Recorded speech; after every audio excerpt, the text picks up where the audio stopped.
اگر امریکہ اپنے قرضوں کی ادائیگی میں ناکام رہا تو کیا ہوگا؟ ماہرین نے خبردار کیا ہے کہ اگر دنیا کی سب سے بڑی معیشت اپنے قرضوں کی ذمہ داریوں کو پورا کرنے میں ناکام رہی تو تباہ کن منظرنامے کا خدشہ۔ امریکی محکمہ خزانہ اپنے قرضوں کی ادائیگی کے لیے رقم ختم ہونے میں زیادہ سے زیادہ چند ہفتے دور ہے۔ امریکہ نے 19 جنوری کو قرض لینے کی حد کو عبور کر لیا تھا۔ اس کے بعد سے امریکی محکمہ خزانہ نے ڈیفالٹ سے بچنے کے لیے متعدد اقدامات کیے ہیں، لیکن یہ صرف چند دنوں اور زیادہ سے زیادہ ہفتوں کی بات ہے جب وہ ختم ہو جاتے ہیں اور امریکی حکومت اپنی واجب الادا رقم ادا کرنے سے قاصر ہے۔ ڈیفالٹ سے بچنے کے لیے کانگریس کو قرضوں کی حد کو اٹھانا پڑے گا، لیکن ریپبلکنز ایسا کرنے کے لیے اخراجات میں کٹوتی کا مطالبہ کر رہے ہیں۔ ڈیموکریٹک پارٹی سے تعلق رکھنے والے صدر جو بائیڈن کانگریس میں ایک سادہ ووٹ چاہتے ہیں جو صرف حکومت کے قرضوں کی حد بڑھانے سے متعلق ہو۔ امریکی قرضوں کی حد میں ڈیفالٹ عام امریکیوں کو کس طرح متاثر کر سکتا ہے؟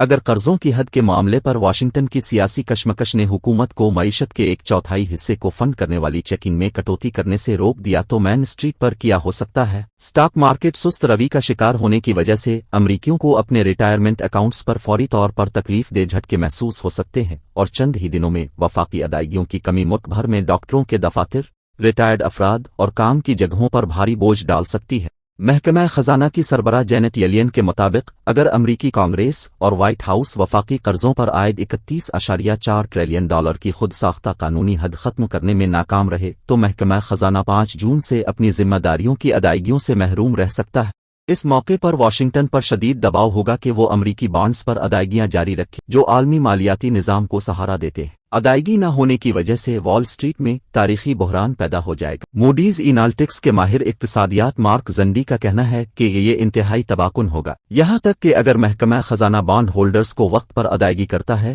جیسا کہ زیادہ تر مبصرین توقع کرتے ہیں تو بحران کی وجہ بننے والی سیاسی خرابی امریکہ کے معاشی امکانات میں عدم اعتماد کا بیج بوئے گی، اور امریکیوں کی ملکیت والی زیادہ تر چیزوں کی قیمت ان کے گھروں سے لے کر ریٹائرمنٹ پورٹ فولیو تک گر جائے گی۔ سٹاک کی قیمتیں گریں گی، کمرشل ریل اسٹیٹ کی قیمتیں، مکانات کی قیمتیں گریں گی، سب کچھ گر جائے گا۔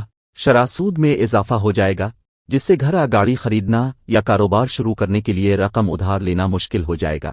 مالی بحران معیشت کو کساد کی راہ پر ڈالنے والی ایک اہم طاقت ہوگی۔ امریکی ڈالر کے بینک نوٹ 14 فروری 2022 کو لی گئی اس مثال میں دکھائے گئے ہیں۔ بڑے پیمانے پر برطرفیاں جو عام طور پر کساد کے ساتھ آتی ہیں وہ ڈیفالٹ ہونے کے بعد ہفتوں دور ہو سکتی ہیں۔ مزید فوری طور پر وفاقی اخراجات میں سینکڑوں ارب ڈالر کو معیشت سے روکا جا سکتا ہے۔ ڈاکٹروں کے دفاتر، اسپتال اور انشورنس کمپنیاں سب سے پہلے سخت ہو سکتی ہیں۔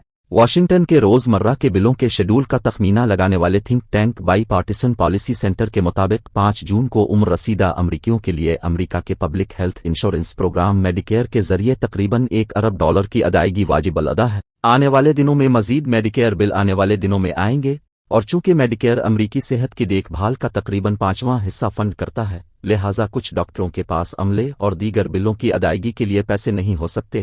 آخر کار سرجری اور دیگر طریقہ کار کو شیڈول کرنے کے بارے میں سخت فیصلے کرنے پڑیں گے اور ان کے لیے ادائیگی کرنے کے قابل نہیں ہوں گے۔ KFF ریسرچ گروپ میں صحت کی پالیسی کی ماہر ٹریسیا نیومین نے کہا، یہ جتنا طویل عرصے تک جاری رہے گا اتنا ہی زیادہ خلل پیدا ہو سکتا ہے، اور کون براہ راست حملہ کر سکتا ہے؟ سرکاری ٹھیکیداروں کو ادائیگیاں بھی بند ہو سکتی ہیں، جن میں 1 جون کو دفاعی ٹھیکیداروں کو واجب الادا 1 ارب ڈالر بھی شامل ہے۔ 5 جون کو 9 لاکھ وفاقی افرادی قوت کے کچھ حصوں کی تنخواہوں کی مد میں 4 ارب ڈالر ادا نہیں کیے جا سکتے تھے، اور اسکولوں کو توقع تھی کہ 1 ارب ڈالر وفاقی فنڈنگ کے بغیر ادا کیے جا سکتے ہیں۔ کچھ ادائیگیاں نمایاں تاخیر کے ساتھ باہر جا سکتی ہیں۔ 14 جون کو ملک کے تقریباً 1/4 ریٹائرڈ افراد نے اپنے بینک اکاؤنٹس چیک کیے اور دیکھا کہ متوقع سوشل سیکیورٹی ادائیگیوں میں 25 ارب ڈالر جمع نہیں ہوئے۔ لوگ ایک نظر اپنے بینک کھاتوں پر رکھتے تھے اور دوسری نظر وال سٹریٹ پر ہوتی تھی، جہاں ملک کی کریڈٹ کی اہلیت کے بارے میں خدشات لوگوں کی زندگی کی بچت کی قدر کو کم کر سکتے ہیں۔ 2 طرفہ پالیسی سینٹر میں اقتصادی پالیسی کے ڈائریکٹر شائی اقباس نے کہا،